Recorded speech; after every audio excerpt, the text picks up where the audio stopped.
microphone for the softening. This is how I live till they end up in my coffin. What is up, guys? Welcome back to Red Top Report. I am your host, Joe Enders, and we got a great show ahead of us. But before we get into the show, where we cover the wonderful, and I mean wonderful, video that Jubilee recently released with some of my friends, some people that I've never seen before. Before we go into our analysis over that video, I wanted to kind of backtrack a little bit and talk about why I specifically want to do Red Top Report, why I'm still doing Red Top Report, and probably partially for the reasons Charlie still wants to be involved with Red Top Report. Well, for me, it's fun. I like it. It's a nice pastime. But that's just me. I think that's a good reason. And even beyond that, I have three main reasons. That's my thing. I have three main reasons. There's three core tenets to why I do this, to why I like doing this show. And the first one is because I believe that in order for us to rebuild our civilization, we need to rebuild the family, and that family needs to be built according to the hierarchy and the teachings of the Catholic faith on marriage and family, and hierarchy and patriarchy. And that's a very noble cause. I think that a lot of these issues do draw from the sense that the family has eroded, and I do want to do what I can with my platform to make sure that that goal is served properly. The second thing I like to do with this show is evangelize young people. I think that the young people are the future. I think that these Zoomers are headed in the right direction a lot on political issues, on issues of the family, feminism, things like that. And so my heart is really there for these people. I want to do what I can to help them, to guide them, to move them forward in their own lives. So that's number two. Now, the third reason, and that's the main reason that I'm doing this video analysis, is because I have the opportunity, because I have a big platform, to be able to go on camera and talk about what's going on all around the internet, specifically when it's involving people that I know, specifically when it's involving my friends, and specifically, more important than anything, when people are bad-mouthing them, misrepresenting them, or saying false things about them. And that's going to be a big part of this video. I'm not doing a reaction. I've already seen all of these clips, but I'm going to be telling you some of the ridiculousness that is being thrown at some of my friends right now in this video. Now, you're going to see two of my friends in this video. The first one of my friends is Pinesap. He's in this video. He is a Catholic apologist. He dabbles in politics and history and talks about church history quite significantly, and he has for a while. He's a personal friend of mine. I've had him at the house before. He's been down here in the Red Top studio with me, and he's a really good man. He is a very good man. He even bought my son a little plush of Our Lady of Guadalupe before he was born while he was here. My wife was still pregnant at the time. And he is getting dragged right now. He's lost his job. Big credit to Elijah Schaefer for helping him get started on a Give, Send, Go to kickstart it. I think it's at $35,000 now. That's not a lot, but it's something that'll get him by for a while as he's going through his job search. So I'm here partially to defend my friend Pinesap, the other one that a friend of mine that's over there is Kai. I've known him for a while. Our relationship has only been online, but I have known him for a while. I've talked to him over Telegram all the way back to when I was a church militant, all the way back from when Milo Yiannopoulos was a church militant. We're talking way back. We're talking 2022, maybe even around 2022 actually would be the best time. So both of those guys were up there. I have a lot of respect for both of them, and I'm going to be doing my commentary on some of the clips that we've seen in here. So the first clip is going to be of Pinesap's segment in this Jubilee thing. They're debating this liberal guy named Mehdi Hasan. Apparently he's an Indian person that immigrated, or he's from a family of Indians that moved to Britain, and then he is an immigrant to the United States. I think that's the right way to put it. Crazy trajectory, but yeah. Yeah. Well, you know what? You got some good reasons. I think I'm gonna have to rethink my reason. Maybe those are also my reasons too. Okay, gotcha. Well, let's check out the clip. Nice to meet you. Pleasure to meet you, sir. Mehdi, lovely to meet you. So I would say that with Trump being anti-Constitution, I don't really care, to be quite frankly. Okay. Because in regards In regards to the Constitution is a document that should seek to serve us. Yeah. And when it fails to seek to serve us, that can be amended. Laws can be changed. And quite frankly, the fact is, we're defending things in this country that shouldn't be defended. The First Amendment should not defend pornography and making children and women be victimized. Can you pause Making it? women. So here's a really important distinction that he's making here. So when he's talking about the government, and these are similar critiques that we've made in the past on this show, what Pinesap's getting at here is he's telling everybody that the Constitution doesn't serve the American people and anymore, and if anything, it's serving to rot them socially and as a people. And I understand this point. I agree a lot with this point. And one of the most important things to understand is that the Constitution and what it means has been eroded over a very, very long period of time. We've been a country for 250 years, and we are now at this point where the Constitution is a shell of what it was meant to be and what it did mean. Now, Kai's going to go over that a little bit later in the video, but I just wanted to point out that one of the things he talks about is that, for example, free speech is allowing all of these horrible things, and one of the examples that he gave was pornography. And I think that that's a terrific example of how this has happened. You go back and you look at the Constitution, obscenity was never considered protected speech. There is two different systems in law. There's Constitution. Well, there's two different systems on the side of a constitutional originalism, which means that you try your best when interpreting the law to stay true to what the writers of the document originally intended. And there's two types. One was established by Antonin Scalia. That's called faint-hearted originalism. Faint-hearted originalism is this idea that, this is a general standard, but there's some nuances that we can kind of tweak and change up and make a little better. Now, there's true originalism, which is more like something that you would see from legal scholars like federal justice, he would have been, I believe at the time, Justice Robert Bork. Robert Bork would have said that, no, we need to only interpret things as the founders would have originally intended. So as the founders would have originally intended on the Constitution regarding free speech being used to expand access to pornography, to say you have the freedom to view obscene materials or to act obscene in public, these things just simply didn't exist in the country. And it was not something protected. It wasn't like it was your right to be able to view pornography at the beginning of this country. So even the Constitution, as it's intended to be understood, would not have allowed such a thing.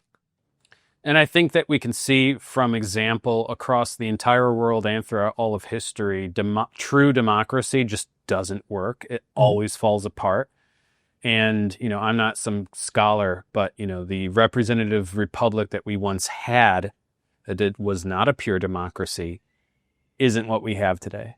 Right. This country was intended to be a constitutional republic, something that emulates Plato's version of what he would call a polity. And he thought that this was one of the best forms of government. So, but we can go on with the clip. Women and children be victimized as a result of that. I think things like blasphemy shouldn't be allowed per the First Amendment. I think that, quite frankly, there are a lot of legal processes that are enabling criminals and bad people to fully enact their will in this country in the name of the Constitution or following the Constitution. So, quite frankly, if Trump is anti-Constitution, good, and I think he should go further. So this is wonderfully revealing of the modern conservative mindset. So I appreciate you spelling it out so openly. Just checking, do you support the Second Amendment? I do. Okay, surprise, I was shocked to hear that. I'm saying that Donald Trump is defying the First Amendment, the Fourth Amendment, the Fifth Amendment, the 14th Amendment. He's thinking of defying the 12th and 22nd Amendments. You're saying you don't care about the Constitution, but actually you do because you quite like the Second Amendment. You just don't like the bits that you disagree with. Can I just be clear on that? Yeah, absolutely. Okay. I'm more than willing to amend it and include whenever the it's in Second your Amendment. favor. Yeah, absolutely. Okay. So can Democrats do the Oh, wait, actually play it. same when they're in office? No, absolutely not. Because you don't it's the believe in friend enemy. democracy? No, I don't. Absolutely not. What do you believe in? Pause. Autocracy. Autocracy. What do I believe in? I believe in autocracy. So this got him a little bit of heat. But I get what he's saying here. The guy. This is a common thing that you'll hear the left try to do. It's actually a thing that you'll hear conservatives try to do a lot of the time. And what they'll do is they'll be like, well, you just want to get rid of the parts of the Constitution that you disagree with. So do you think Democrats should be allowed to do that too? No, of course not. You know why? Because the Democrats are against order. The Democrats are against hierarchy. They're against good, and they would get rid of the Catholic Church if they had complete power. So, no, actually, they can't take out the parts of the Constitution because them having control over if they removed what they didn't like in the Constitution, it would cease to serve the common good, which is the purpose of civil government. Is it not? Yeah, but also another point would be that there's kind of an underlying assumption here that things should be fair and even and everyone has an equal say. Why is that the case? I would question it. Well, why do you think that, well, just because I get to have it my way, other people can't have it their way? This goes back to the problems with democracy. So let's say that we took a vote and that the people had voted, hypothetically, for a bunch of people that don't know how to read or write to write the Constitution. Should we just let the will of the people go? Vox populi, vox dei? No, that's insanity. You have the best writers in the kingdom do it. Now, you can say that the people would more likely do that, and maybe that's true.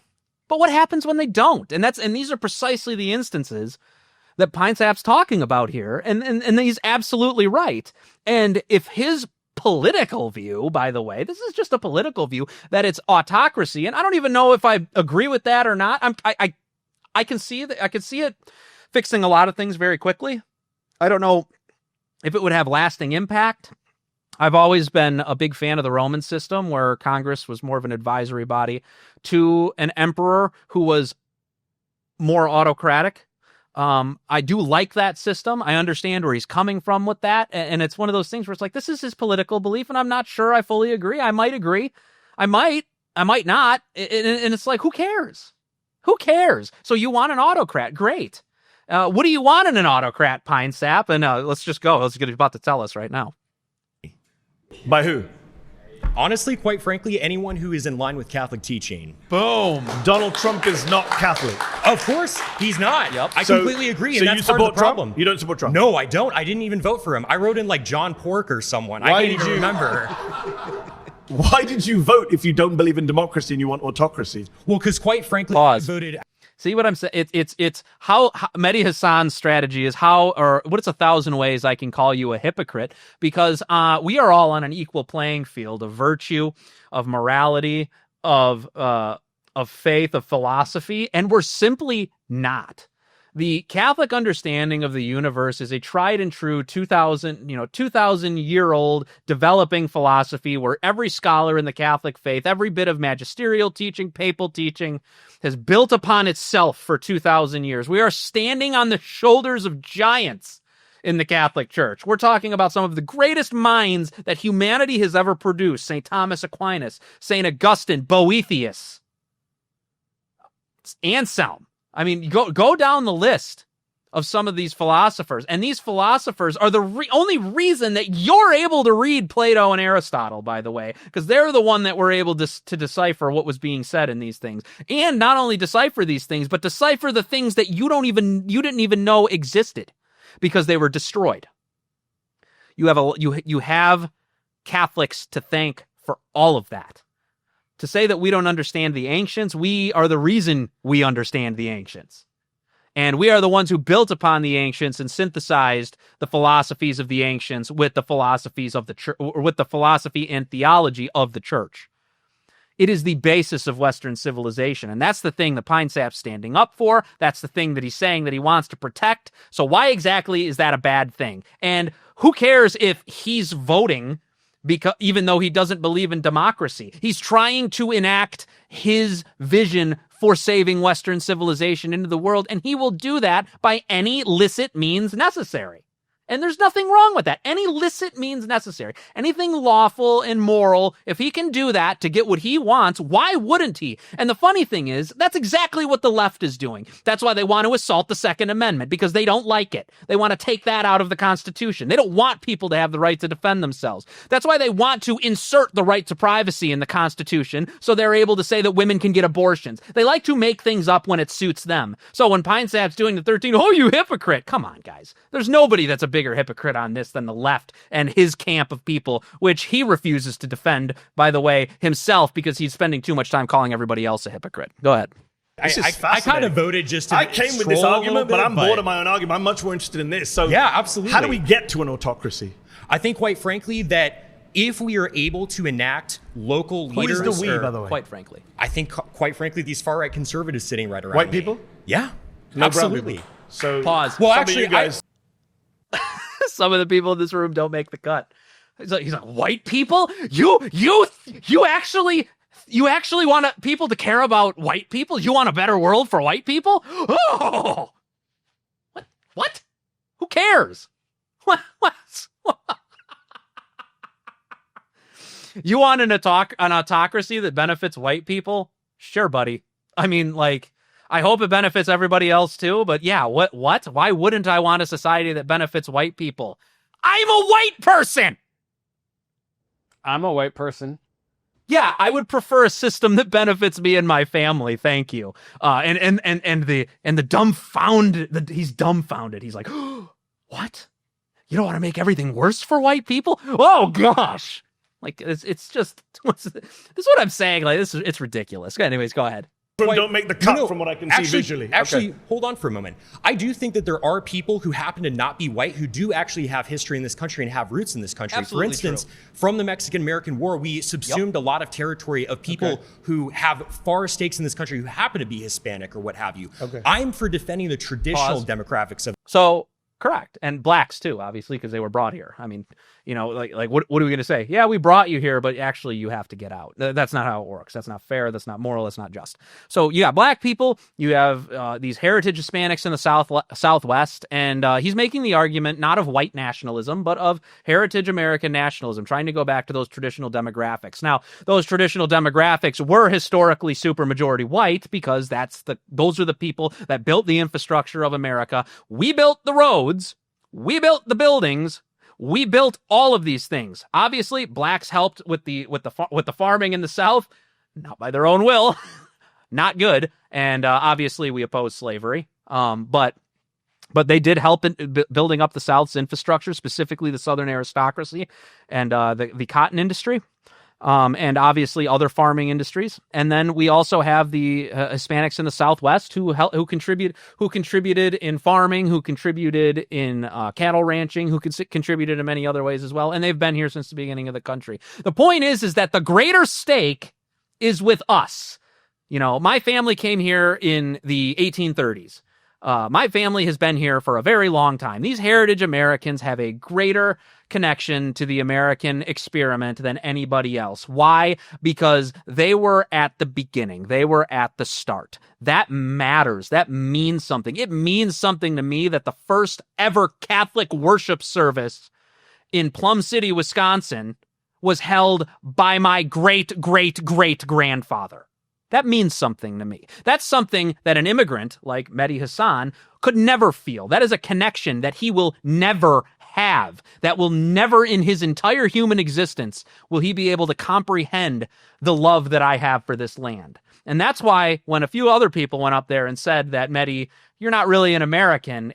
You are an American citizen, but are you an American in heart and in soul? And you are not. That's why you still talk with that British accent, bucko. But anyways, go ahead. This country, which is majority white, and should stay that way. How does the United States... I mean, we've gone so off topic. Okay, but pause it again. Why shouldn't it stay that way? They're the people that built this country. We want to see the country develop the way that it did with those demographics. Why would we not want to see that go forward? And obviously, Native Americans, I forgot to include them in there. By the way, overwhelmingly voted right wing this election, not left wing. 65%, I believe, went to Donald Trump. Why would we not want those traditional demographics to sprout and grow as a culture? Why do we have to be the culture that's utterly decimated and replaced and destroyed? Why do we deserve that? Why does that have to happen to us? Everybody would have a huge problem if white people were out doing that in South Africa right now, wouldn't they? So, this is the type of thing that I'm talking about. Like, he's not even engaging with the ideas, but let's hear what he has to say. My name's Connor. It's a pleasure to meet you. Dox a little bit of a doubt there. Oh, well, I use a pseudonym online. Fair enough. But Connor, fair enough. How would Connor's America look? What would it look like? Well, quite frankly, I think we would deport people who shouldn't be here. I didn't ask about deporting. What does the government look like? What does the government look like? Yeah. I would say, quite frankly, it's under a sort of benevolent leader, such as Where does he Franco. come from? It could be a kind of aristocratic class. Could be someone Who picks the autocrat? Frankly, the people. I mean, we could hold a vote on it. Kings So were isn't paid. that democracy? Well, sure. You can have a vote to get to that stage. And then no more votes afterwards? Absolutely. Wow. 100%. Wow. And if that autocrat kills you and your family, you're fine with that? Well, I'm not going to be a part of the group that he kills, because that's the whole thing. How do you know? Carl Schmitt Autocrats tend to kill everyone, Carl even their own Schmitt makes supporters. this point very well in his work. It's the friend-enemy distinction, right? Carl liberals, Schmitt, the Nazi theoretician. Yeah, absolutely. I don't care. Are you a fan of the Nazis? I frankly don't care being called a Nazi at I all. didn't say that. I Doesn't didn't actually matter to say me. that. I said, are you a fan of the Nazis? Well, they persecuted the church a little bit. I'm not a fan of that. But What about the persecution of the Jews? Well, I mean, I certainly don't support anyone's human dignity being assaulted. I'm a Catholic. But you don't condemn... This guy, this is exactly where Mehdi wanted this to go. All right, this is exactly where Mehdi Hasan wanted this to go. And I can tell you that this is where he wanted it to go because of how he's phrasing the questions. He asked he asked some pointed questions. One of the things that he brought up with Carl Schmitt's friend-enemy distinction. They say that he's a Nazi theorist, and I believe he was. But what argument is this? So everything he says is wrong because he's a Nazi. Well, what about the work of the famous existentialist philosopher Heidegger? He was a Nazi. He wore a swastika pin, actually. But a lot of scholars study his work critically and uncritically and praise his work. A lot of them even question why he was a Nazi at all.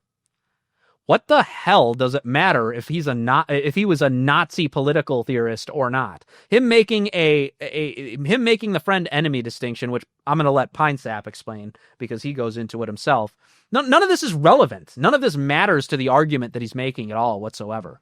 So, but he's continuing to press this, and then he starts making it about Pinesap personally. Do you support the Nazis? Well, no, they persecuted the church. Yeah, but what about his persecution of Jews?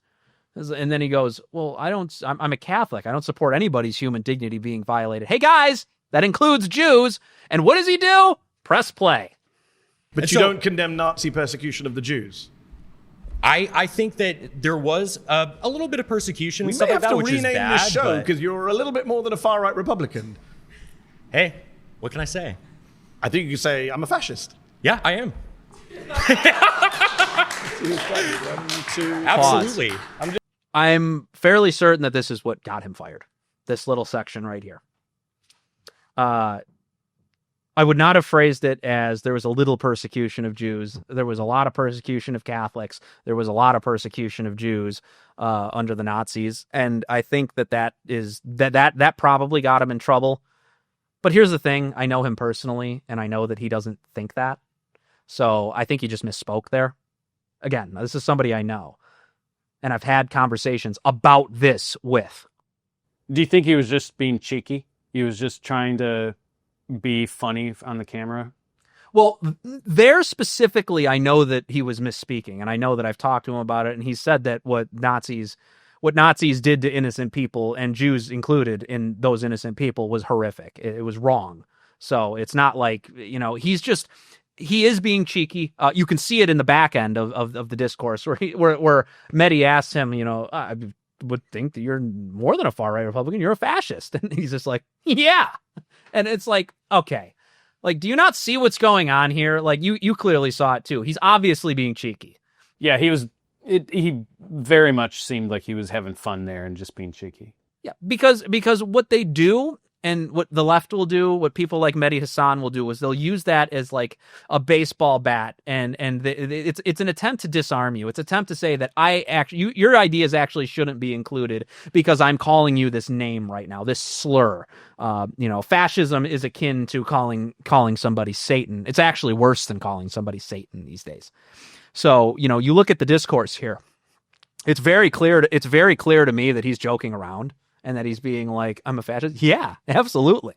It's like, what are you going to do now? And that's exactly what it is. He's poking him back. Like, what are you going to do now? Are you afraid of me? I'm a fascist. It's like, it's just a debate tactic. Yeah. I was just going to say that it's not necessarily a bad debate tactic to take the wind out of your opponent's sails. Go ahead and accept one of their assumptions that they're making about you, so that then they can't use that against you because you already use it against yourself. And then you can go on and make your next point. And the other thing is he's accustomed to the young audience, and anybody my age and younger is oversaturated with people being called fascists. Everybody just rolls their eyes when somebody says it now. I roll my eyes when somebody says the word fascist. And him saying it, and that's why everybody around him is clapping and laughing, because it's funny. It's like, oh, here we go again. We're talking about fascism. Oh, everybody's a fascist that I don't like. Okay, Mehdi. Yeah, we're all fascists. We'll goose step out of here with you later. And that's the silliness of it. And he called him a fascist. He brought up Franco. Franco wasn't even a fascist. Fascism is a secular ideology. Franco was a Catholic autocrat. He was a dictator that was that had full power during, by the way, a very brutal civil war. And the brutal civil war was against communists. They called themselves the Republicans. It was a coalition of left-wing groups. But the Republicans were trying to completely eradicate Catholicism from society. They would kill nuns. They would kill priests. They would rape the nuns as well. They would do horrible, horrible, horrible things to these Catholics. So, you talk about, well, this many civilians died. This sort of thing happened, and I'll elaborate on that in a little bit. Let's get back to the video, but it's a very unfair criticism to call Franco a fascist. There were fascists in the Phalangist coalition, but there was but Franco himself, when he formed his autocratic dictatorship, did not create a fascist regime. That's the best way to put it. Just checking who's clapping, just to get my set of where everyone is on this. Because you know that millions of people are going to be watching you on YouTube and checking out who the fascists and the Nazis are. Oh my gosh, I'm so not scary. Of that whatsoever. No, clearly you're not. During the pre-war period, prior to World War II, it was only those parties that properly enacted the people's will. That's why they won. The conservatives were fat cats. They were aristocrats. Are you in favor of killing people who aren't like you? Quite frankly, I'm not. You mentioned Franco earlier. Franco killed a lot of innocent people. Oh, well, he killed communists. He killed people who raped nuns and killed priests. What about children who he killed and women who he killed? What are you talking about? He never killed any women or children. He was Catholic. He only killed combatants. Is that what you... So there's a problem with this fact check here. Franco and his forces killed or executed 150,000 people. That includes members of the Catholic clergy who were deemed either liberal or loyal to the Spanish Republic. Yeah, what they're missing here is that these people were conspiring and involved. They were traitors to the regime that he had gone through. And again, we're talking about a civil war here. And I think 150,000 is an extremely liberal estimate. When you actually look at the estimate of the total civilians killed, it's between 50,000 and 200,000. So they're going at almost the highest of the high end of the estimate of the civilians that were taken over. And again, this is occurring during a civil war. If you look at the number of people, if you look at the number of people killed in the American Civil War, we have about 50,000 civilians that were killed in the Civil War. Most of them were Southerners at the hands of, guess who? Abraham Lincoln. Now, are we going to go around and call Abraham Lincoln a crazy person because 50,000 civilians died? And by the way, World War II, the weapons were a lot better. It was a lot easier to kill a lot of people on accident back then. When you're talking about collateral damage, when you're talking about other systems, I don't know of any instances. There are none of Franco intentionally executing innocent women and children. So that claim is completely bogus from Mehdi. That's not true at all. The people he were dealing with were left-wing guerrillas that would be considered civilians because they're not necessarily part of that army. They're not necessarily combatants. They're not able to prove they're a combatant. They were arrested, they were executed, and it was also a civil war where civilians died. And it was, I think it was around 100,000 to 120,000 people that were probably killed. And that's double that of the Civil War, but it's also double the firepower that would have been involved in the American Civil War. We don't say this about Abraham Lincoln, so why on earth are we saying this about Francisco Franco, who, by the way, wasn't a fascist, Catholic autocrat, but a complete insanity. He was an authoritarian. He killed a lot of people. Innocent people did die too, but to compare him to like Hitler and Mussolini, I mean, he doesn't have a body count that even approaches that. So, yeah, he only killed combatants. Never killed any innocent people. The white terror was only punishing those people who did acts of terrorism. And again, are you supporting like raping innocent women? Nuns, dude. Yeah. Killing priests? I mean, priests don't brandish guns and kill people. You just refuse to condemn the Nazi Holocaust, my friend. I don't think you're in a position to ask anyone any questions. I quite frankly don't care. When did he say that? When did he say that? What, do you remember that happening?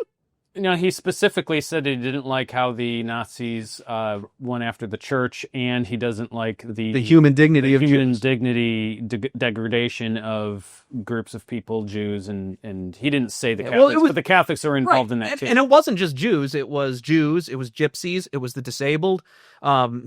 It was gay people too. They were also included in that as well. So I mean, like you go through the list and like, yeah, people's human dignity were violated. He acknowledges that. Like I never heard him deny the Nazi Holocaust or anything like that happened.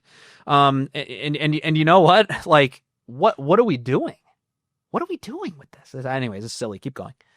I quite frankly don't care what you think about me. If I'm a Nazi and being a Nazi is mutual, and being a Nazi means upholding human dignity, because I even believe in your dignity. I don't in a state that I was running. I wouldn't want to hurt you or anything like that. But quite frankly, I don't debate fascists.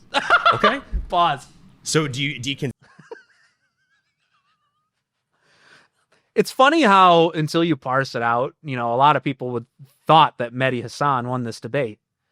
I'm pretty sure you win the debate when your opponent says, I can't answer anything that you're saying, and I don't debate people that have your ideas. Well, okay, Pinesap won then, I guess. Seriously, look, what else is there? Yeah, he hasn't really made an argument. He hasn't really countered any of his points. He's just asking him a bunch of questions and finding out that he is okay with being considered a fascist. That's it. That's his whole argument, which isn't an argument. Well, that's the thing is like, you're a self-admitted fascist, this, that, and the other. And he's like, ha, ha, ha, I've got you now. And I feel bad because a lot of the audience is like buying this hook, line, and sinker. Well, the only one that said that he actually believes in fascism is Mehdi. All we have is a cheeky remark. He's like, yeah, I am a fascist. It's like, is that him admitting he's a fascist? So, like how many times like have you been talking to like one of your boys or something and you'd be like, I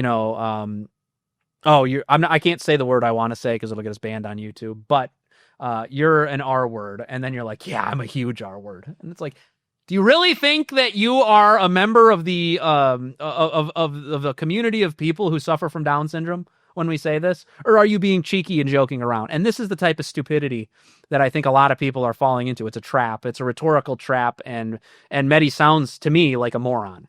He does. Go ahead. Do I concede you're a fascist who won't condemn the Nazis? Yeah. Yes, I concede that. Okay, great.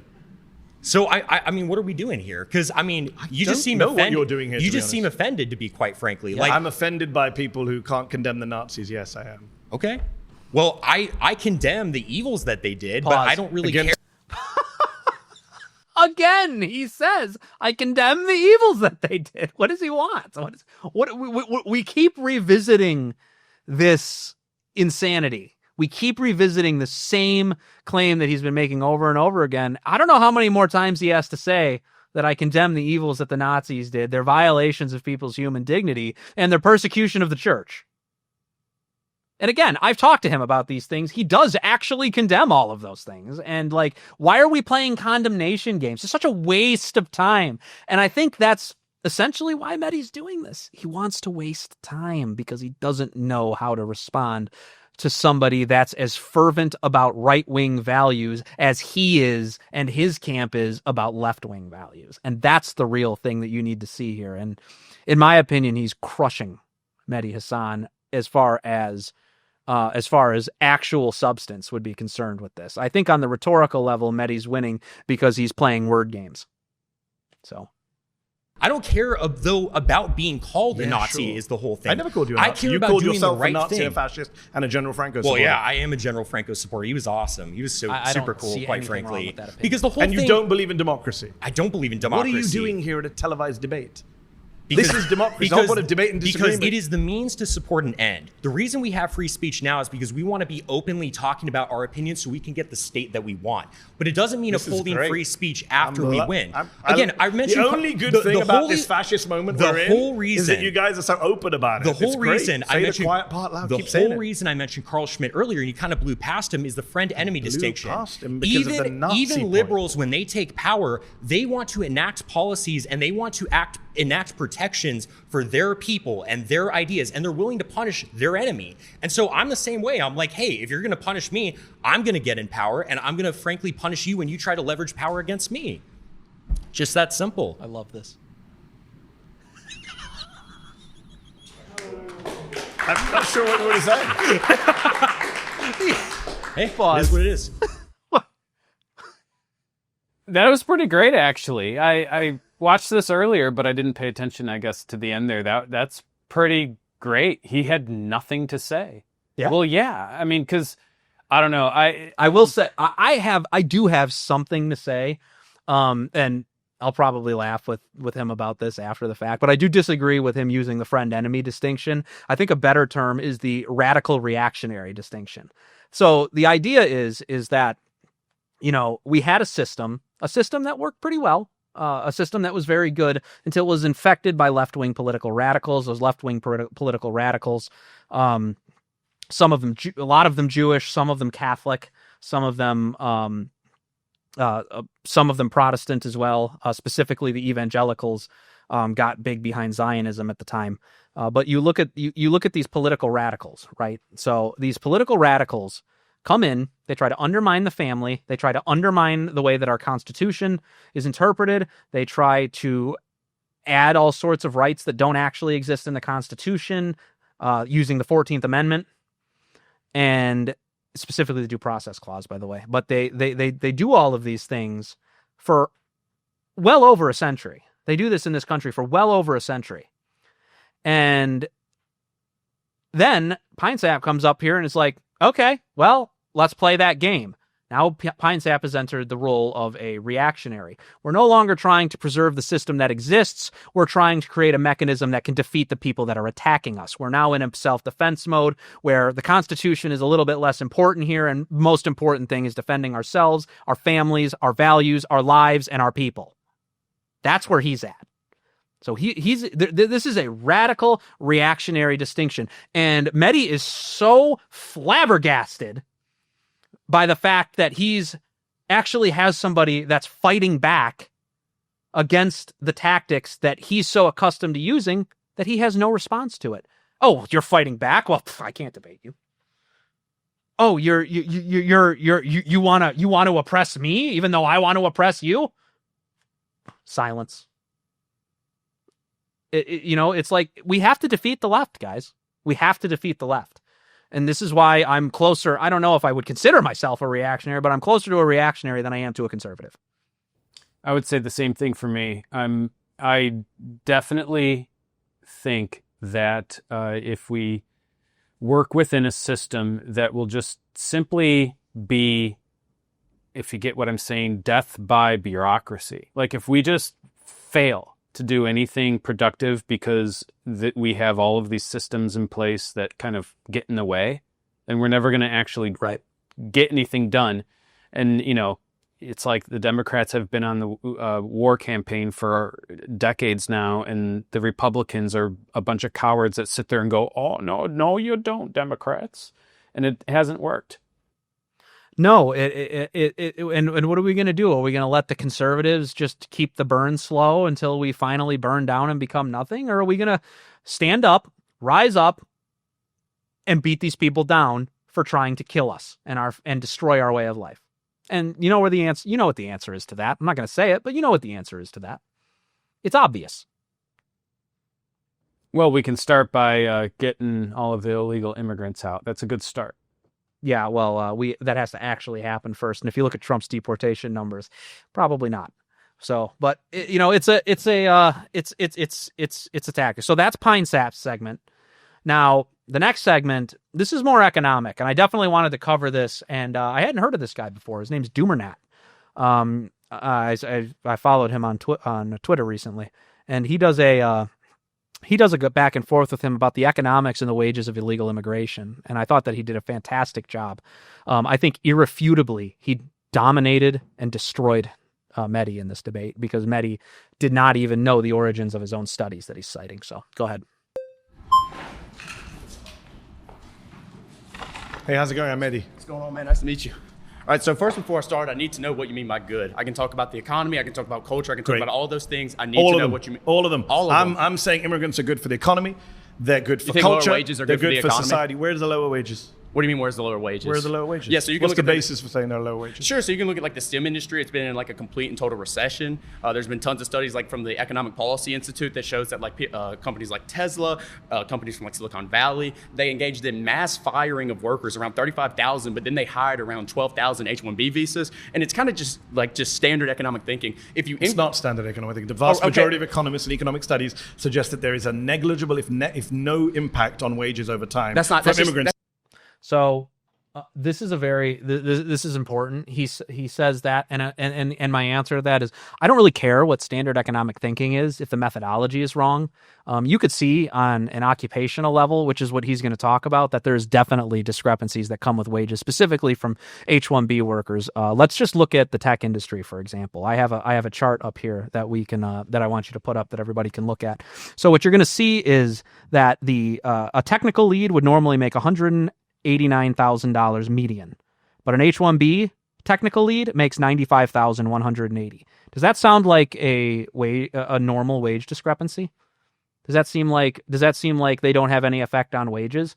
Would you bring in the person, if you're a business owner, that says I'll take 95, or the person that takes 189? I mean, if you ask me, I'll answer that in a different way. But don't be a patriot. Be an economist. If I'm an economist, I'm going to hire the cheaper person for sure. Exactly. It doesn't matter how good of a job they do. They're not going to do the job twice as good. But I'm also going to hire the person that you can understand on the phone. Nice. Exactly. But look, we can keep going down the list. Software engineer, $161,000 median pay, $129,000 if you're an H-1B. Java developer, $160,000. H-1B pay, $92,000. Hardware engineer, $138,000. $147,000 for H-1B. So that one, it's actually higher. But for the others, and remember, we're looking at aggregates here. So you have the senior software developer, $135,000. H-1B, $112,000. $132,000 median for a software developer, $100,000 H-1B pay. I'm not going to go through the whole list, but take a screenshot of this if you don't believe me. The wages are lower. Immigrants are lowering the wages in these fields, and there's really no other way to look at it. So I think that he's going to go into more on why this discrepancy is true in these economic studies, and he's correct about them. You can trust me. My degree is partially in economics, but listen. In fact, your colleague mentioned earlier, construction, there is actually evidence in construction, yes. But in some industries, in some areas, there is an impact. But overall, no. In fact, a study from the National Bureau of Economic Research found that migrants since 1965 have raised wages and raised innovation. Who's that by? National Bureau for Economic Research. No, hold on. That's where you publish studies. I'm asking yes, for I the didn't author. memorize the names of the authors. Yeah, I know you didn't, right? Can you give me the authors you've got? Yeah, hold on. The study you're talking about is from Giovanni Perry, and what he did is he didn't account for aggregation issues, nor did he... The vast majority of studies... Let me speak. Please. Yeah, thank you, right? So listen, listen, he didn't account for aggregation issues, right? And when you look at like the spatial approach, which is what all these economists use, you're not accounting for the fact that when immigrants come into an area, natives leave. If you look at an occupational approach where you look at the specific firms that immigration is going into, like Kim ETAL 2013 did, you find a net negative impact when there's a 10% increase of immigration. You find around a 0.5% decline in wages when it comes to the specific occupations they're going to. So all your studies are flawed. So 0.5%. Yep. And I just want to add, that was actually immediately when they started to get into this debate and he starts citing studies. I'm like, yeah, I don't trust that. I just simply don't trust it. Yeah. I haven't heard a study from the experts that I've trusted in like the last 10 years. I'm exaggerating, but you get the idea. I don't trust them. They're all wrong. They've been wrong and they have agendas and I don't trust it. Well, I mean, it goes even deeper than that. I mean, if you look at this is from Statista. It's you can put it up. You'll see that the net productivity since 1950 has gone up 250%. However, wages have only gone up 115%. What does that tell you? More laborers, lower pay. That's what that tells you.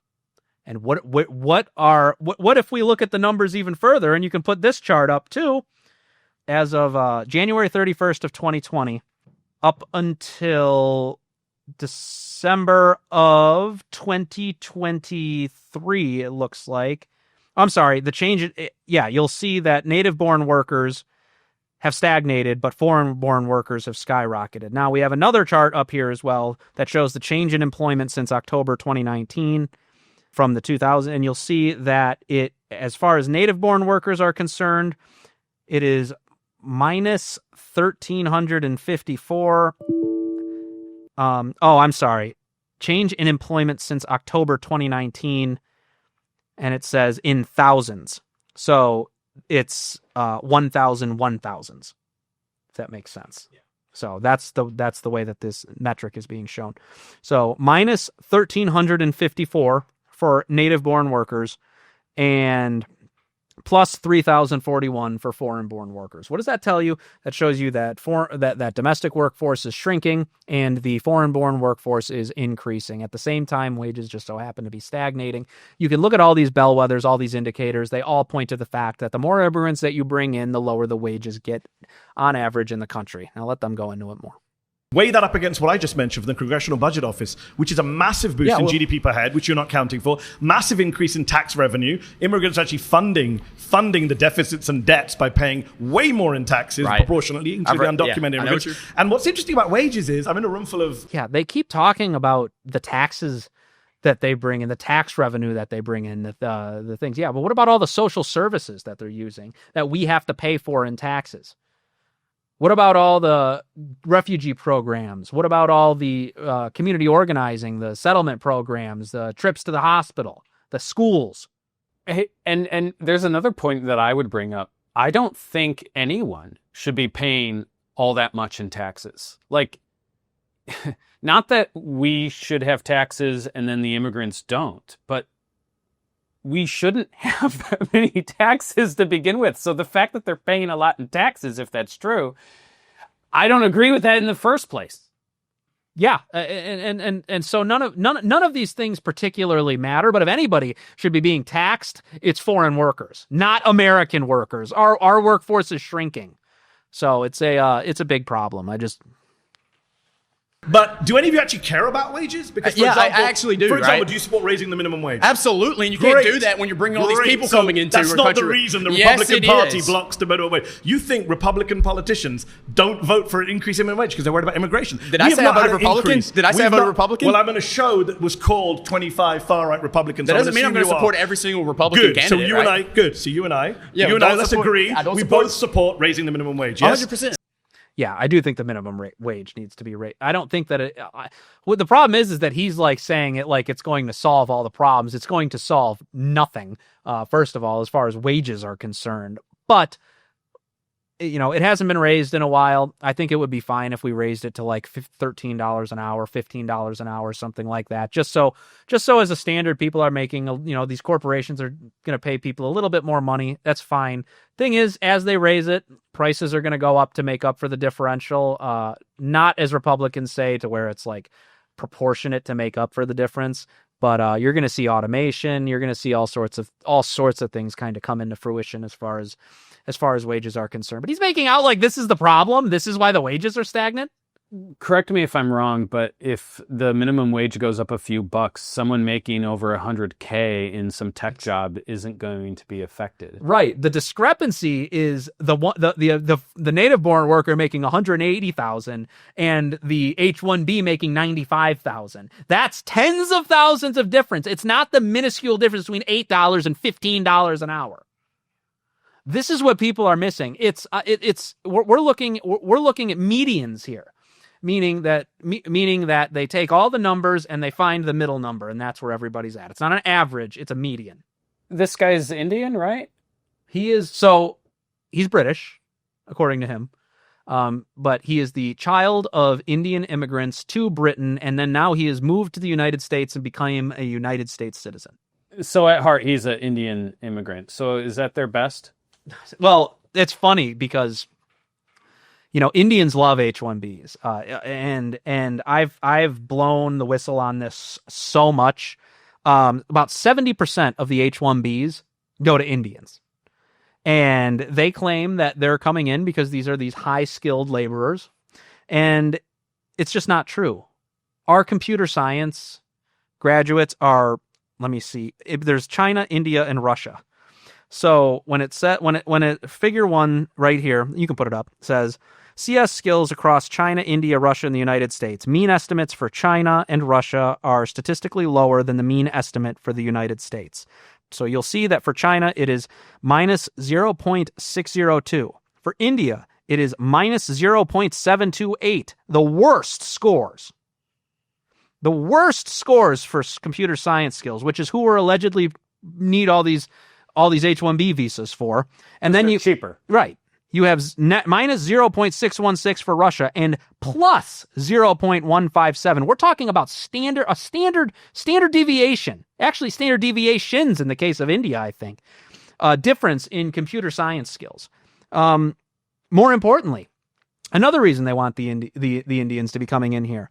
The average hours worked in the United States of America is right around 45 hours a week. Well, guess what? In India, it's well over 50. More work, less pay. It all goes back to that. And what we're doing is one, we're brain draining India. We're making them get rid of all their smart and skilled people, which is bad for India. And the other thing is we're bringing in a population that's going to reproduce, have tons of children, and shift the demographics of this country. Now, just to give you an idea of the type of people that we're going to be getting from India, you can look at the genius paradigm between India and America. For all 222 million white Americans, there are 8 million geniuses. And that's the majority of the country. About 57% or 63%, somewhere in between there, is where the line likes to shift. But for Indians, out of 1.4 billion Indians, there are 0.28 million geniuses. So we look at this and we see that the stock of people that we're bringing in are going to bring down our test scores. They're going to bring down our educational, or they're going to force us to lower education standards. They're going to force us to do all these things. And by the way, in addition to all of this, we're going to be having people go into, all forms, not in all cases, because there are a lot of Indians that do know how to speak English, but if they don't, they have to come here and they have to learn English, or they have to learn how to speak English in an intelligible way. There's a lot of people in India that do know English, but it's an Indian form of English that is almost unintelligible to the American ear. So, there's a lot of stuff that needs to be done. And if you look at global innovation, the top 3 countries, India is not even in them. So why are we getting these high-skilled immigrants from there? Why aren't we getting them from these top 3 countries? We have Switzerland, Sweden, U.S. is number 3, and then the U.K. is number 4. Why aren't our immigrants coming from these 3 countries? Why does it have to be India? India is not even on the list. Because those countries, the people from there would probably ask for more money. Because they would ask for more money. This guy is on point. So I just wanted to go through some of those numbers to kind of show what you're talking about here, because the demographic problem is actually, you know what? Let's put up one more. And this one's really important too. If you're looking at as far as U.S. population growth, so back in 2011, there was about 500,000 in population growth, a little bit over 750,000 in population growth from international migration. That's a lot, but that's not as much as you would think, because as far as natural changes in the American population, it has been around, you're looking at maybe 1,250,000 of the population growth was from that. Well, let's fast forward all the way into the 2020s, 2024. You'll see that from natural changes in population, we have grown roughly, looks like about 200,000 and from natural changes, and then from international migration, we have grown nearly 3 million. Americans are going to be outbred and extinct if we keep this up. It's insanity. If you care about wages, we should be raising the minimum wage in this country, not scapegoating migrants who aren't the cause of low wages in the country. You know who's causing low wages? Billionaires, millionaires, and people who won't pay fair wages to their wages, regardless of whether you are an immigrant or a native. I get the American. monologue, right? Now let me respond. You had one. You had one with your but one study that had a 0.5% impact. Go. Yeah, and your study sucked that you didn't even know who wrote it, right? So let's get back to the point, right? Because I don't need and to know there it one goes study. again. The majority of studies say that wages are not impacted by the majority of your migration over studies time. are flawed. That's what I'm telling you. My studies. Right. Neither of us are economists. It's the economist studies. Don't assume who I am. Are you an economist? I could be. But right? are you? I could be. Are you? I'm not going to tell you. Are you? I'm going to major in economics, right? Are you an economist? No, not right now. Okay, so when I said neither is economist, I was correct. Just don't assume. To use your favorite word. See here. Real quick, argument of authority. It's bull what he's saying. Oh, are you an economist? Then you can't say. No, he has common sense. Yeah. All right. Yep. Dude, this is nothing of substance. You look at the red flags; they're coming up. Let me get to the great, point. but So you're when not you an talk about economist. when you talk about the CBO, one thing you're not accounting for here is that they're assuming an equilibrium, right? Do you know what that means? You shouldn't make these type of assumptions. You said earlier that unemployment. Do I was know like what it means? I thought we're not doing assumptions. Okay, hold on. You mentioned we were at 4.2% unemployment. Yeah, that's counting people who have part-time jobs. That's counting poverty That's how it's wages. always been counted. Yeah, I'm against poverty wages. Can we agree again? Yes. If you go to the Lookwood Institute, they calculate it a way where it's like functional unemployment. Okay. If you account for things like just people who make around $25,000 a year, people who have fallen out of the labor market, people who only work part-time, if you count all of those people together and then add on the unemployment, that's around 25% of the population. So when you go, we don't have jobs, we don't have people to do this, and that, and the other. No, yes, we do. Okay, we don't have a labor shortage. We have a good job shortage. And when you keep bringing these people in, and they're taking those jobs. The good job shortage. Boom. That's exactly right. And, he's like, well, unemployment's at 4%. And, we've always measured it that way. You're missing the point. What you're saying is that we need these people. These people need to come in. Immigrants are good. Immigrants are helping. This is all fantastic. But what you're not realizing is that they are taking the good jobs. And again, legal immigrants a lot of the time are taking these good jobs. And these good jobs should be going to Americans. But companies don't want to do that because in the instance that he brought up before, you had an instance where you had 35,000 native workers get fired and then them still bring in 12,000 H-1Bs. Well, why would they do that? That doesn't make a lot of sense, does it? Because they wanted to cut costs. They wanted to bring in cheaper workers. So 12,000 of that 35,000 could have kept their jobs in the cutback had it been illegal for them to bring in those H-1B laborers. And this is what we're talking about. This is the erosion of our wages. And it's a quick and easy step for companies. And even as Mehdi was saying, billionaires and millionaires to line their pockets. And yeah, we're against billionaires and millionaires exploiting workers too. But who's hiring the immigrants at lower wages? Who's lobbying the system to do so on the right side and the left side? It's very simple. Is the fault of big firms, employees. I'm an employer. I can say that. The immigrants? Who hires the immigrants? Yeah. Employers. Exactly. So But when you bring up these big firms, okay, so that's the let me way ask they you, keep let me wages ask you down. a You question. understand that, right? So let me ask you a question. If you got rid of all immigrants coming in tomorrow, moratorium, you think that Republicans and employers of big firms would suddenly raise all the wages? You notice That's how what you you didn't believe. answer what I said. You That's notice what how you believe. It was a complete. Your ankles That's what all you right? believe. You pivoted the hell That's what away you from the believe. conversation. Is that what you? I'm on Are the your ankles subject. okay? Do you believe that wages? I'm just wondering how naive you are. You believe that the 1% will raise wages in the federal wage They will if be we forced stop to. immigration? They will be forced to. It's great When you being increase naive. labor's relationship to capital, okay, and you give labor more bargaining power because you're But tightening this the is a very supply of simplistic labor. understanding of economics because you're Okay, not, explain I'm wrong. I'm telling you how you're wrong. hear Because it. you're ignoring the fact that when immigrants come into an area, they spend money. They create jobs through About their about presence. 1/5 of their monthly income leaves the country. They spend money. What does that have to do with what he's talking about, with labor's relationship to capital, and how if we got rid of all the immigrants, it would raise wages? What does that have to do with anything? They're working for less money. I mean, and the fact that they put a little back into the economy is besides the point. They are sending a fifth, which is not a small portion to. And remember, we'd already previously brought up that with the functional unemployment, you got about 25% of working age Americans out of the workforce right now. So and that's what I'm saying. Like, so let's think about this for a second.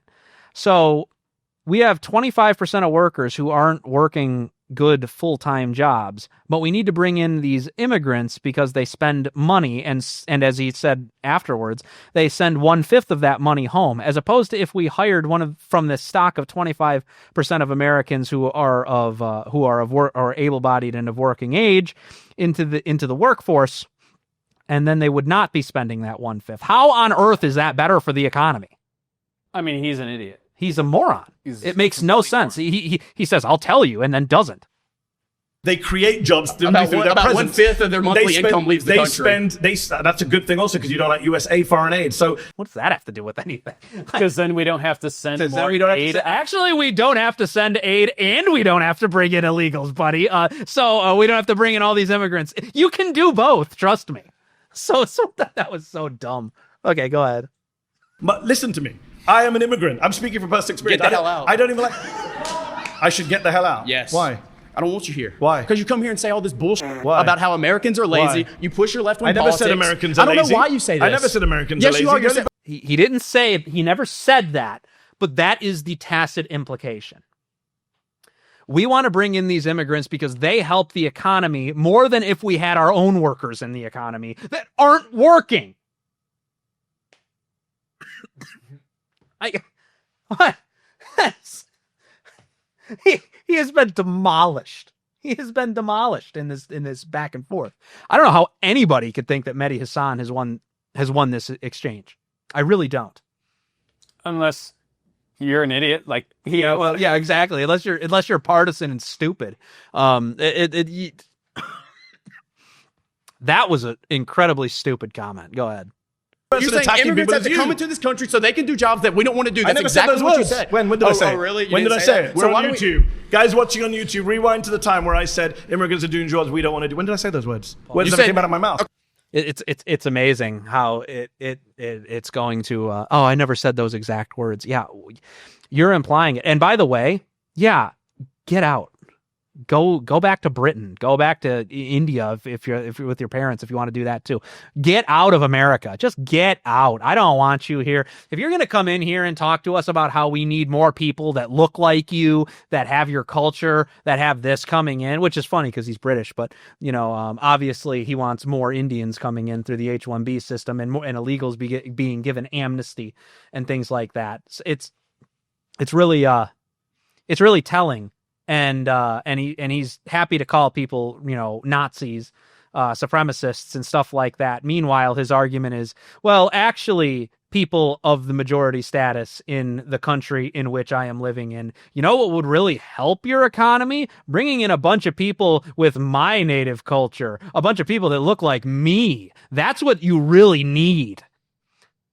I'm sorry, but I find that stranger than fiction. I find that to be a bit of a coincidence. And he's losing the argument when he fixates on this one little point because, well, he's trying to defend himself that, I didn't say that. I didn't say that. I didn't say Yeah, that. But it's just one point out of like 4 things that he said. And not a single person one of these far-right guys have gone up and said, I don't want you here because you're not white. I hate you because you're an Indian, or any of these. None of these statements have been said. And I think that's good, because I don't think that's the particular reason that he should leave. This reason is a fantastic reason for him to get out. He has an in-group preference for people like him, and he wants them all to come here. And guess what? The answer is nobody. This is a white Christian country. Okay, so why do we have to bring in immigrants to the country if we have people who are going to do the jobs? Pause. You've been voted out. It's nice talking to you. Yeah, fantastic job, Doomer Fantastic job, Doomer I'm not joking. Great work. I think that he covered the economic issues better than I could have. He's gonna make a smart economist one day. I hope he does go and study economics. So and then we got one more clip. It's my buddy Kai. Kai, I thought you did a great job. He articulated himself well, but you're going to see Mehdi's tactic in this is to do everything he can to prevent Kai from saying anything. Good to meet you, sir. I'm Mehdi. Mehdi, great to meet you. My name is Kai. Do you, Mehdi, believe that the Constitution is important and good? Overall, yes. Do you believe that that Constitution can be eroded through democratic processes? What do you mean by erode? The original intention of the Constitution being destroyed through a purely, democratic or legal process. I'm not sure I agree with that. Okay. I think if you're democratically amending the Constitution per the rules of the Constitution, that's fine. If we could find a constitutional way to get rid of the Second Amendment, I'd be pro that. So let's pose a hypothetical wherein the entire population of the United States has drastically changed. Yes. And the population now has completely different intentions about what to do with the country. Let's say it wants to give it all back to Mexico, dismantling the United States of America. If that's the case, then what's the use of the Constitution? It hasn't defended the country. In fact, it's allowed for its destruction. I don't understand the premise. How did the whole country change? Demographic replacement, mass migration. I mean, we're seeing a change in demographics. And I'm sorry, I just gotta say this. That to me sounds like a variation of the question to test someone's intelligence, where you ask, Oh, do you remember how would you, if you didn't have breakfast this morning, how would you feel? And he's like, well, how did you get to this place? Have you heard of a hypothetical? Yeah, engage with it. I do want to talk about immigration today. I hope we talk about it. Everyone's itching in this group to get to immigration. Yes, sir. I've saved it for you all. But given we're on the sense of the Constitution, and you asked the question, what is the proportion of immigrants in this country? What proportion of the population is foreign-born? It's very difficult to measure because the actual projections of the number have been changing more rapidly. But what is currently the best estimate of official I think it was about 15%. Yes. Yeah. Just under 15%. Which is, by the way, more actually than the original estimate was. So but we have 15% of the people are going to change the country, change the Constitution. How's that going to work? It's actually a nightmare. As someone who wants to amend the Constitution and get rid of things like... So, he's trying to pretend like demographic replacement isn't real. The Great Replacement's a myth that isn't happening. Well, one of the things that we can look at to show that it's a ridiculous premise. Yes, immigrants are 15%, but they're the mechanism that's being used in doing this. They've saturated our population with birth control. They've pursued homosexuality, which is now about a quarter of Gen Z, which is going to be unable to procreate because they're homosexuals or transgenders or LGBT of some kind. That means they're going to be unable to have children. And then you compound it with every other means that they've given us: the birth control, pornography to lower the libido, chemicals in the water that make your sperm counts lower. I mean, just tack on everything like that. We have less children. Undermining the institution of marriage with no-fault divorce. We have less children than we do at replacement rate. And what we've done is we've ran ourselves into a dilemma because our government has decided to create a system called Social Security where we need to have a continuously growing population at all times in order to support the retirement of the prior generation. They all need to be paying in so everybody can be supported. Well, what happens when you have a negative birth rate? You are no longer able to sustain said program, and it will literally collapse. So what do they do? What do leftists like Mehdi Hasan promote? We bring in immigrants from all across the world. Well, guess what? All of the white countries in the world, all the white countries in Europe, all the ones that share our Western culture, all of those countries all of them have the exact same problem because we've injected the same liberal ideology that says that all of these things are to be permitted, by the way, through abuses of their own nation's constitutions for their republics, including the United States Constitution, which was abused for those exact same purposes, specifically the 14th Amendment and the Due Process Clause, which is what led to birth control. And then what led to abortion, and then what led to gay marriage, and so on and so forth. This is essentially the crux of the issue. They believe that we need to supplement our population with immigration, and they want, the left specifically wants immigration of non-whites and non-whites only. You can tell because when we started bringing in South African refugees, they lost their minds. It is about replacing white people because white Christians are conservatives. White Christians are patriots that are tied to this land, that are not easily malleable to the new system that they're trying to create once they upend the American Constitution and bury it. It's all to the benefit and creation of this fake utopia that they believe that they're going to be able to create. And it's, it's communist, it's neoliberal, it's good for the elites, it's a good population for them to rule over because they don't have a complex education and understanding of the institutions. You think that you can take a tribesman from Somalia and plop them in the middle of Western civilization and think that they're going to understand the nuances of taking things to civil court or a criminal court or being involved in any of those things. No, their sense of justice is putting a tire around somebody's neck and lighting it on fire if they do anything wrong. So you create violence. You create violent crime. You create all of these different issues. So we all know that this is happening. The Great Replacement is happening, and I can tell you why. Minority babies outnumber white babies in the U.S. Well, if you look only back to 1965, whites were roughly 80%, 75 to 80% of the American population. It wasn't until the 1965 Immigration Act passed, which opened up immigration to all of these non-Western countries, that we started having people come into this country from all around the world. And these people from all around the world came in, and now we're down from 75% all the way down to 57%. And at this generation, white people will be a minority. If you're telling me that that doesn't mean that the traditional demographics of this country are being changed, I can't help you. Also, what is this attitude that 15% is not all that big a deal? What? It's a bigger, 15%. It's a larger, huge. It's a larger demographic than African Americans, who were the second largest demographic in the United States, mind you, of non-whites. 15%'s insane. That's not a good number. And that's what they calculated. What about the illegals that or they can't less count? What about the illegals that they can't count? Yeah, and we can't count that. I mean, tell me, there's been estimates as high as 40 million illegal immigrants in the United States of America. And not only that, include the anchor babies, the ones that they say have citizenship, but probably don't. If you were to read the birthright citizenship part of the U.S. Constitution, I don't even think it applies to them at all.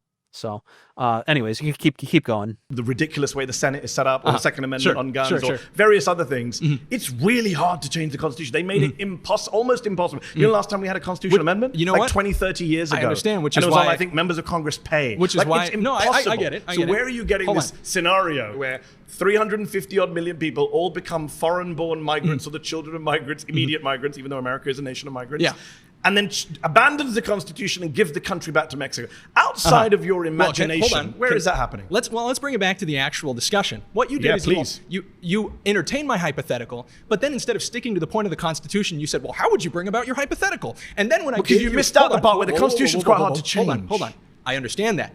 I gave you. I also wanted to get a sense of where you are, and you're a great replacement guy. So that's fine. Okay. Yeah, and you're a real good journalist because you don't talk to people who identify as like a political ideology. I mean, that's a very liberal idea. I don't debate fascists. I'll talk to them, but I won't debate them. Frankly, that's upsetting. I think there's a big problem when we value freedom of speech so much, but any real journalist is not going to talk to somebody because they identify with the politically incorrect ideology. Just talk to the guy in front of you. What are you talking about? You literally stop talking to him.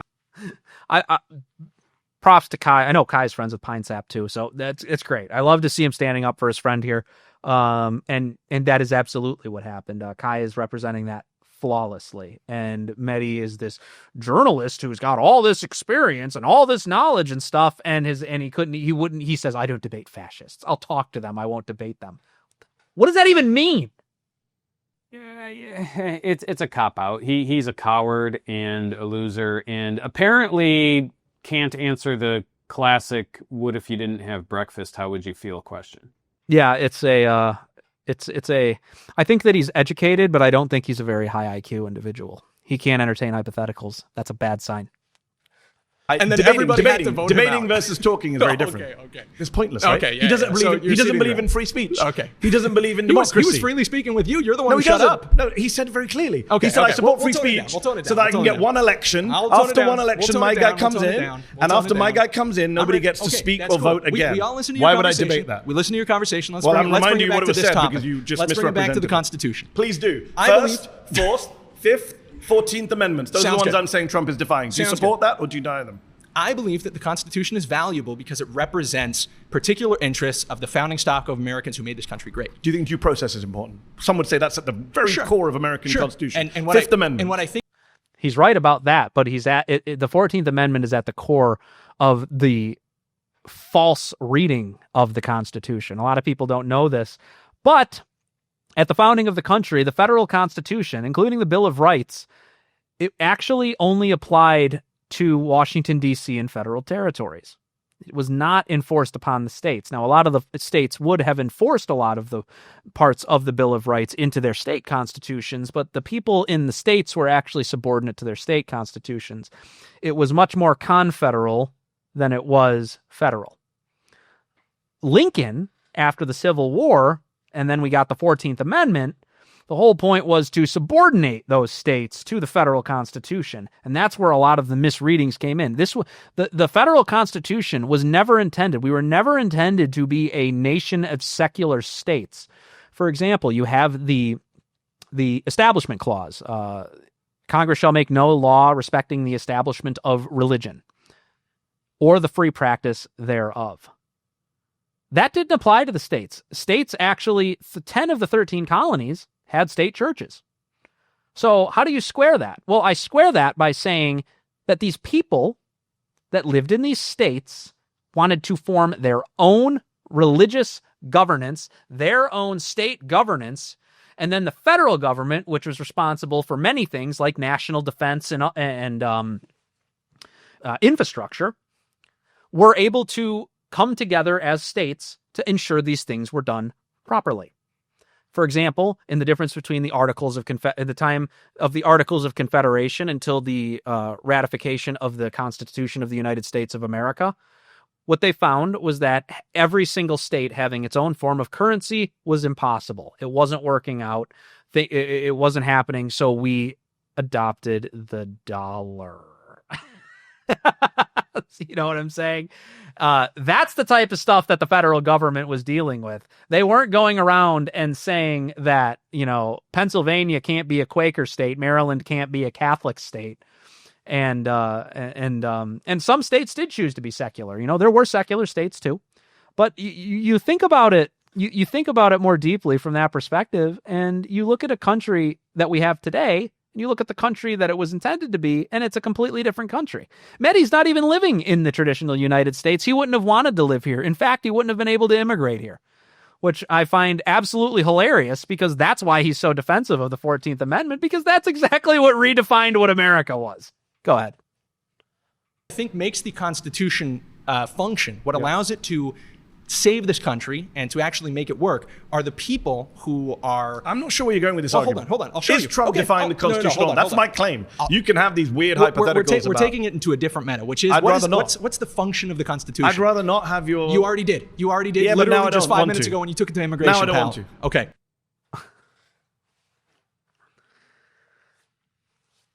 I'm trying to take this into the meta. No, I don't want to.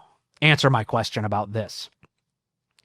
This guy thought that he was going to be debating a bunch of MAGA hat wearing college students, not realizing how far beyond Donald Trump and Make America Great Again we are. The young people of this country are extremely conservative, especially white men above all else.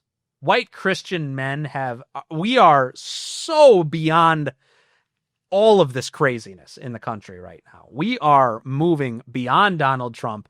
We don't want just the illegal criminals deported. We want all the illegals deported. We don't want less legal immigrants. We don't want a more efficient legal immigration system. We want a cut-off immigration system. These are the things that this man is missing. We don't want socialism.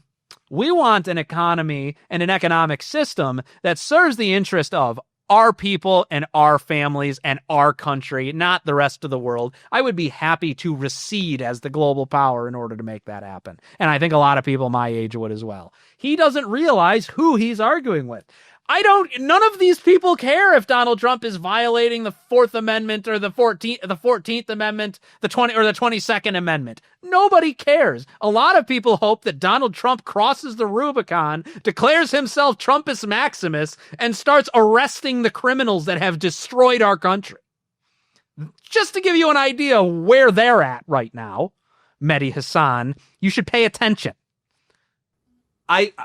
There's going to be a figure in the next 20 years that rises up, that is a voice for these people who will slowly become such a substantial voting bloc in this country that they will not be able to be ignored by either party. And as that generation rises up, they will be Christian, they will be white, they will be male. A lot of them are going to be from the Midwest, Rust Belt-oriented people from working-class families. And they are going to be insatiable. They are going to get exactly what they want, just like the left got exactly what they needed. There's going to be parties conceding to them. It's either that or they're going to try to murder all of them, which in the case we're heading into a civil war. I like to think that that's not what's on the horizon, but if we continue to go down the political route, and that is the political projection, we're going to have a figure come up that makes Donald Trump look like Barack Obama. I hope so. Yeah, I hope we get someone good coming up soon. They're not going to have They're not going to have a choice because it's either the system stops breaking them down or they start breaking down the system. And that's a dangerous place to be politically. That's not something that I want to see happening, by the way. I'm against social unrest. I'm against civil war. I don't want anybody to get hurt. I don't believe that innocent people should be harmed. I don't want it's going to get to a point where if you keep breaking down people, you're going to see something a little bit more similar to the Nazis. You're going to get something a little bit more similar to something like that. And the Nazis aren't Satan.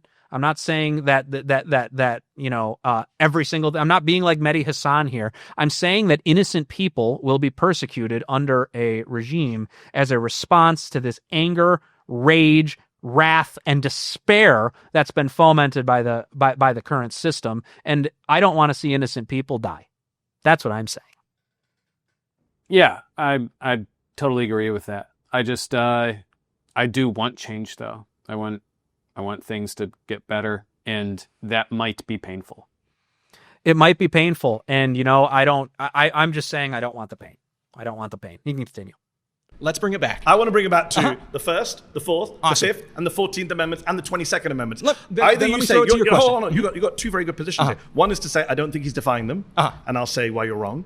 Or you say, I don't care that he's defying them, as one of your colleagues said, in which case, I don't know where this conversation goes because you don't believe in democracy. Yeah, you can only argue my prescribed arguments that you're allowed to make. Screw you is my only response to that. Screw you. I'm actually going to say exactly what I want, when I want to say it, how I want to say it. And you can either respond or run away like a little girl. That's it. That's how we're going to do this thing. You don't tell me what I'm supposed to argue. I came here to have a discussion with you, and we're going to have it.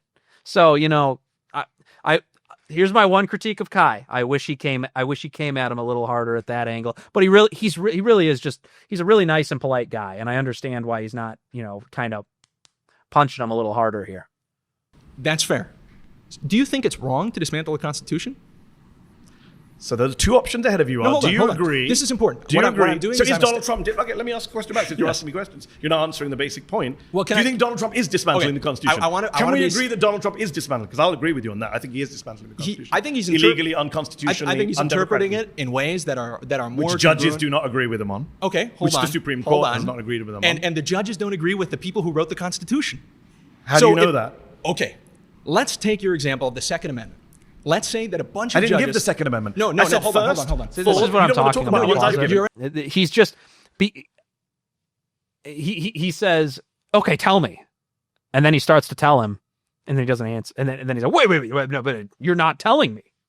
He's trying to. Let him get it out. Go ahead. You're interrupting me. You're interrupting me. Because you're ignoring me. First, Fourth, Fifth, 14th, 22nd Amendments. Those are my amendments that I came with today. If you don't want to debate them, just say... Argue with me the way I say. Argue with me the way I say. Shut up. You need to argue with me exactly the way I told you that you need to argue with me. You can't argue anything else. This is horrible. It's horrible argumentation. And if you're looking at this with objective eye, Mehdi is losing because he's not letting the man that he's arguing with argue with him. He's only letting him argue what he says he's allowed to argue with him with. If he was good at arguing, you'd let him speak a little bit and then dismantle his point. Right. But he can't do that, or he won't do that.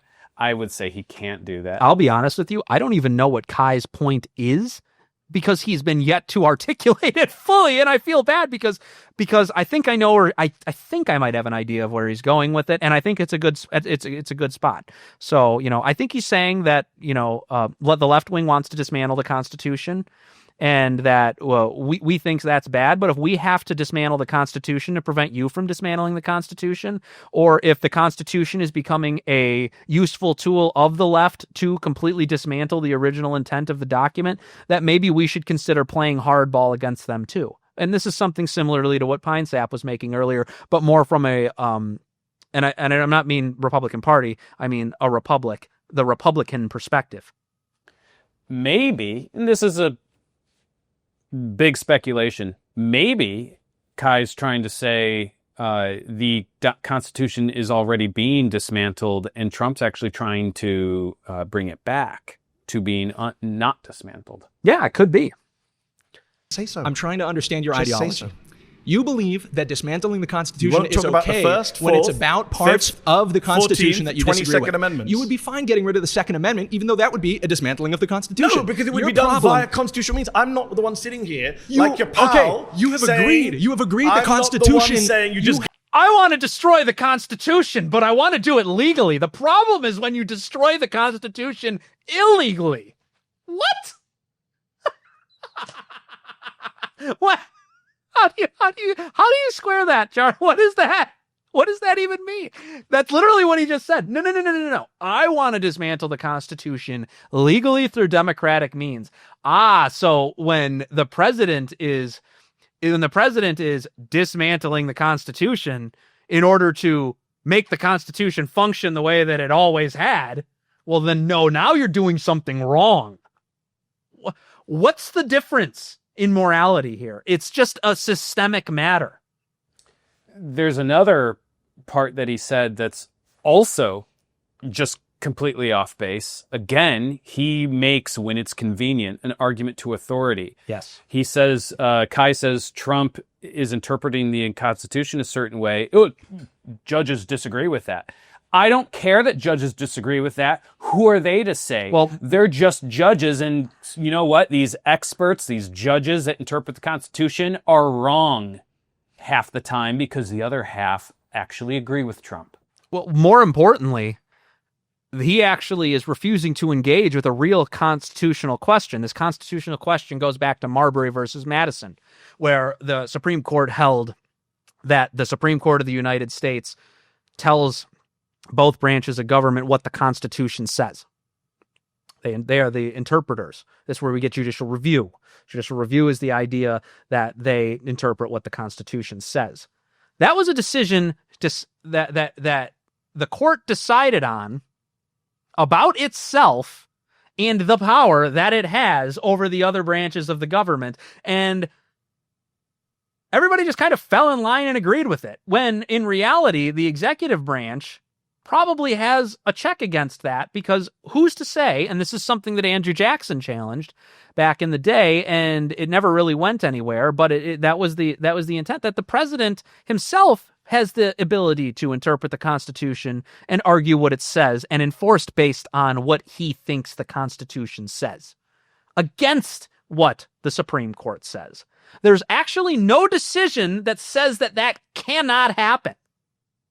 There's no decision that says that that cannot happen, or that if there was some obscure ruling that I'm unaware of, or maybe some landmark case that I'm unaware of. I'm not a legal scholar. I'm not trying to claim that I'm super educated on this. If there was, much like in the case of Roe v. Wade, where we overturned a bunch of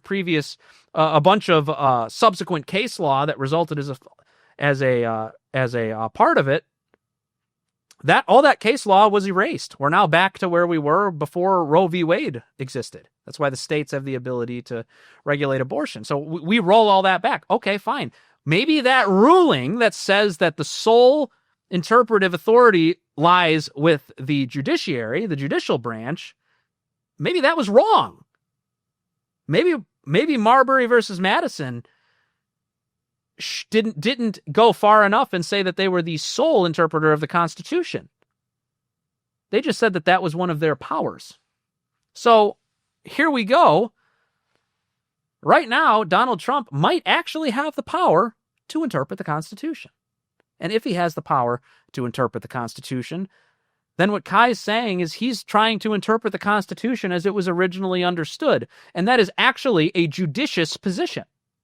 A very judicious position, and it's one where he may be exercising legitimate authority. But the court, funny enough, is the court's going to be the one that decides. I don't agree. We're ramping up. I don't agree that Joe Biden should come in and say by executive order, if Joe Biden put out executive order saying Second Amendment no longer applies, I can round up everyone's guns. I don't agree with that. Your result is exactly the same. I don't agree with them. No, but I don't agree with the method of doing it. It's unconstitutional. That's fine. He would have been defying the Constitution, and I would have said so, but you can't bring yourself to say so. We've been sitting here for several minutes. All of your friends have seen me ask you several times, do you agree that Donald Trump is defying the First, Fourth, Fifth, 14th, and possibly 22nd Amendments? Your colleague at least admitted that he's defying the First Amendment. I understand that you came in here. What you are attempting to do is simply frame this conversation like you did with the first claim about Donald Trump. But then when anybody asks you any kind of question that presses you to the least degree I answered. I said I would dismantle the Constitution, but I would do it constitutionally, not by executive order. So what I'm trying to get to is to prove to everybody who's watching that what you care about is not the Constitution in what it represents or creates. You care about the Constitution only insofar as it allows you to achieve your political worldview. We agree on that. No, I care about the Constitution you agree with the because I don't think presidents should be fascist dictators and violate the Constitution. That's what I'm saying. We're back to fascism. Full circle. And this is what we're talking about, guys. Like when he gets backed into a corner, he screams fascist. And once he screams fascist, again, was Andrew Jackson a fascist dictator because he felt that he could interpret the Constitution? Like, this is ridiculous. Fascism is a form of government that was utilized by the Italians and the Germans in the 1930s. What are you talking about? This isn't the system. It was about nationalizing industry. It was about representing workers. And it was about, in the case of Nazi Germany, the preservation of the German race against the Jews. That's how they framed it. So, why is everything fascism? Anytime anybody does anything authoritarian, anytime a leader is powerful and takes a perception of leadership over the country, a perception of forceful change that other branches of government don't like, we're now in fascism. That's not how it works. Checks and balances are all about different branches of government doing things that each other doesn't like to each other. And maybe even in some instances, making them feel as though their power is being undermined. Good checks and balances. Not to mention, there's a really, really good argument to be made that the Democrats and the liberals in this country are the most fascist people. Oh, but that's the problem, is like the fascism and authoritarianism have become synonymous. Left-wingers are extremely authoritarian. They supported all the COVID lockdowns. They're extremely authoritarian. So I want to be authoritarian by saying, hey, maybe we shouldn't make it super easy for, adults to access people having disgusting, hardcore sexual relations with each other on the internet. Yeah, maybe that shouldn't be legal. Oh, authoritarian. You said people couldn't leave their house for weeks. And then you said once they did, they had to wear a mask in a car alone, breathing their own air, have to stand 6 feet apart from one another. Come on. You want to take people's guns away by force. You want to force people to give their guns to the government, like Mehdi Hasan. This is authoritarian. But again, when the right enacts an authoritarian policy, it's fascism. But when the left enacts an authoritarian policy, it's just good policy. It's a game. It's a game. You care. And he is different. I don't think the president should have the power to lock you and me up if we write an op-ed that he doesn't like. That's I awesome. don't I agree. think the president should be able to crack down on us if you and I decide to go protest outside his parade. I agree. I don't think the president should be able to deprive you and I of due process or come into our homes without a warrant. And I think, well, let's end an agreement then. All right, pause. You've been voted out. I'm glad Yeah. Well, and that wraps it up. A great job, Kai. Great job, Pinesap. Great job, Doomernatt. To all three of you guys. It just watching that video. I mean, it's easy to think that the guy who interrupts and talks the loudest is the one that's winning the debate, and I think a lot of people had that take.